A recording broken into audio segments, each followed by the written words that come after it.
Welcome to Southwest Desert, where adventure meets the arid beauty of the American Southwest. Join us as we explore the rugged landscapes, uncover hidden historical gems, and dive deep into the rich legends and culture of this iconic region. Subscribe now and hit the bell icon so you don't miss out on our latest desert adventures. Please leave a like or comment. This is very helpful.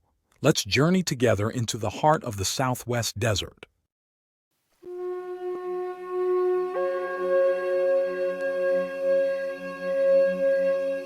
Picture this. It's 1749, somewhere on the dusty road between Veracruz and Mexico City. A young Franciscan priest, barely arrived from Spain, is walking with his fellow missionaries when suddenly searing pain shoots through his left foot.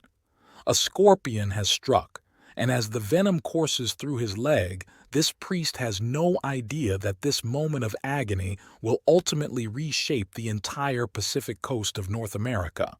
This is the story of Father Junipero Serra, a man whose physical torment became the driving force behind one of history's most audacious colonial expeditions. It's a tale of Russian spies, maritime disasters, impossible mountain crossings, and the founding of California's first mission. But it all begins with that scorpion bite, and one man's refusal to let suffering define his limits. Father Serra was not supposed to be a conquistador. At barely 5 feet tall, he was a scholar who had volunteered for missionary work in the New World. But when that scorpion's venom spread through his leg, leaving him permanently lame and covered in festering sores that would torment him for life, something extraordinary happened. Instead of retreating into scholarly comfort, Serra transformed his personal agony into an unstoppable force of determination. He had studied Father Kino's revolutionary belief that indigenous peoples could only be converted through demonstrating that Christianity brought a more abundant life. But where Kino had been healthy and vigorous, Serra would accomplish his miracles while limping in constant pain, his infected leg a visible reminder of his commitment to suffer for his calling. The first test came in 1750, when Serra was appointed prefect of missions for the Sierra Gorda Mountains north of Mexico City. This was a suicide mission. The fierce Paim tribe had spent 150 years systematically destroying every Spanish attempt at control. They were master guerrilla fighters who would raid settlements with devastating efficiency, then vanish into mountain strongholds that Spanish cavalry could never reach. Previous military expeditions had failed spectacularly. Previous missionaries had been killed or driven out. Yet Serra, limping at the head of just 10 young priests, led his tiny task force into these mountains with nothing but a few cattle, some farming tools, and an unshakable conviction that he could succeed where armies had failed. What happened next defied every expectation. Within 10 years, Serra had established 5 thriving missions, each surrounded by productive gardens, orchards, and vast herds of livestock. Most remarkably, the Paim, these supposedly unconquerable warriors, had become one of the most civilized tribes in Mexico. In Spain, he was celebrated as the conqueror of the Sierra Gorda. But Serra's greatest challenge was yet to come. In 1767, King Charles III of Spain made a decision that would reshape the Pacific. Falling out with the powerful Jesuit order, he decreed their immediate expulsion from all Spanish territories. This created a massive administrative crisis, just as Spanish intelligence was reporting alarming news. Russian fur trappers, having discovered Alaska in 1741, were pushing steadily southward along the Pacific coast. The possibility of Russian invasion of Spanish California had become a nightmare scenario. José de Galvez, appointed as Visitor General to implement the Jesuit expulsion, faced a terrifying strategic reality. The existing missions in both Pimeria Alta and Lower California were collapsing. Indigenous rebellions were spreading, and somewhere to the north, Russian ships might be preparing to claim Spanish territory. Galvez assigned Father Serra to restore the failing missions of Lower California, recognizing him as one of the most forceful prefects among all the Franciscans. Serra gathered his 16 priests and led them on foot across 500 miles of mountains to coordinate with the Spanish Navy. When Serra reached the headquarters mission at Laredo in April 1768, he found devastation. Gardens lay untended, livestock roamed unmanaged, and most of the indigenous population had regressed to their pre-conversion state. Without hesitation, Serra left Father Palou in charge and set off immediately to inspect 14 other missions scattered across more than 500 miles of the Baja Peninsula. But then, in the middle of this enormous task, came the message that would change everything. Serra was nearly 400 miles from headquarters when a ship arrived with an urgent summons from General Galvez. Russian attack was rumored to be imminent. The king demanded immediate action to establish fortifications at Monterey and create a chain of missions along the Upper California coast. Serra sent word that he would visit the general when he completed his circuit. The response came back immediately. "The king has need of you. Come at once. We are going to found new missions. I beg of you, most reverend Father, hurry." The promise of new missions was like an electric shock to Serra. Abandoning his circuit, he raced to La Paz.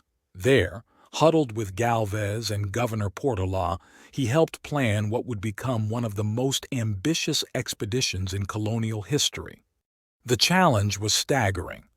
Upper California had not been properly explored for 166 years. Most detailed information from earlier expeditions had been lost in the cluttered archives of New Spain. They had only Vizcaíno's journal and his notoriously exaggerated reports to guide them. Serra insisted that missions could not succeed without livestock, but Spanish experience had proven that cattle could not be transported long distances by sea without devastating losses. The solution was audacious. They would take livestock overland through territory that no white man had ever traversed, while simultaneously sending ships loaded with building materials and supplies to meet them at San Diego Bay.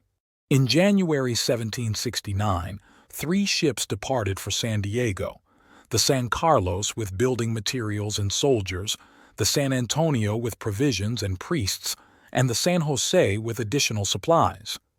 Meanwhile, Governor Portolá organized the overland expedition while Serra completed his mission circuit.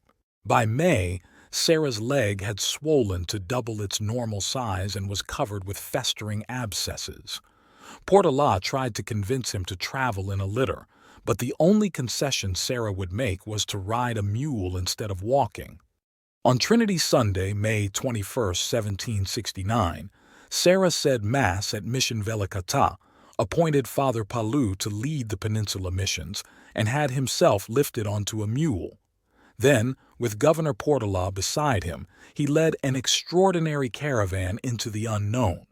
170 heavily loaded pack mules, 100 dairy cows, and a rabble of donkeys, sheep, and goats, all driven by muleteers, soldiers, and 30 indigenous archers.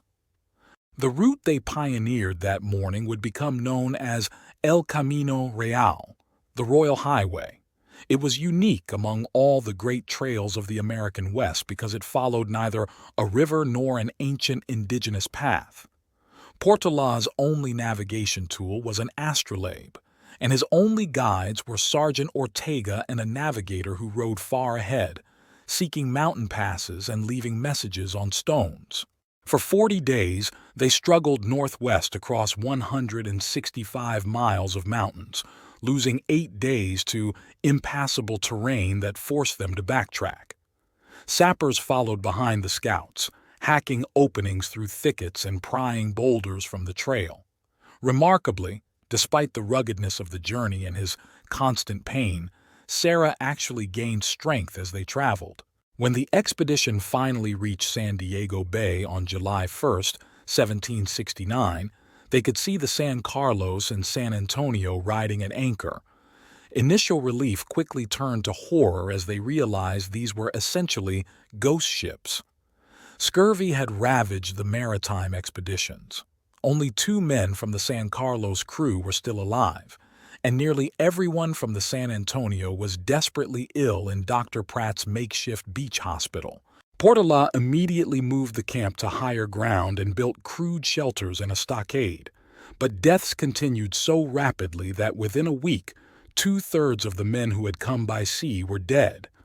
The only hope was to send the San Antonio back immediately with the few sailors still able to work, carrying news of the disaster to General Galvez.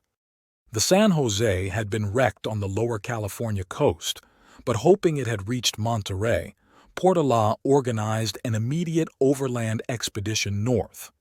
On July 14th, he departed with 2 priests, a navigator, 49 mounted soldiers, 15 indigenous archers, and 100 supply-laden mules, leaving only 8 soldiers to guard San Diego. On July 16, 1769, a great wooden cross was erected on a hill above the stockade. Father Serra, his leg still swollen and infected, said Mass under a canopy of branches. In that moment, Mission San Diego was officially founded, consisting of a small mud-walled chapel and several tents, but representing something far more significant. This was the first Spanish settlement in Upper California, established through a combination of political necessity, Russian threat, and the iron will of a crippled priest who had refused to let a scorpion's bite define his limitations.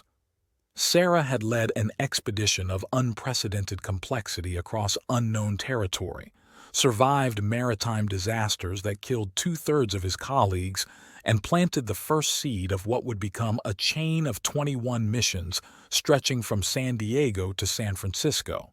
The scorpion that bit Junipero Serra on a dusty road in 1749 could not have known that its venom would ultimately inject into California history a determination so powerful that it would reshape the entire Pacific coast.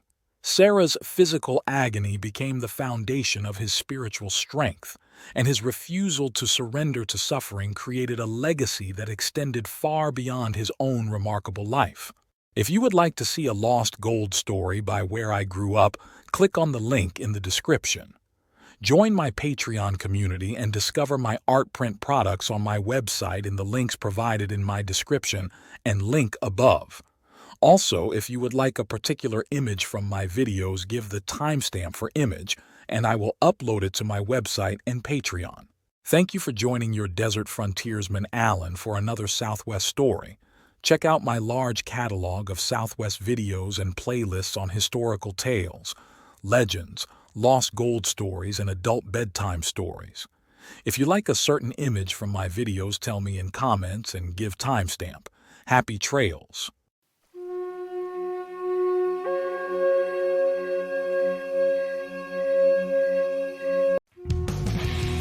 Thanks for watching. If you enjoyed this video, don't forget to like, comment, share, and subscribe for more great content. Hit the notification bell so you never miss an update. See you in the next video.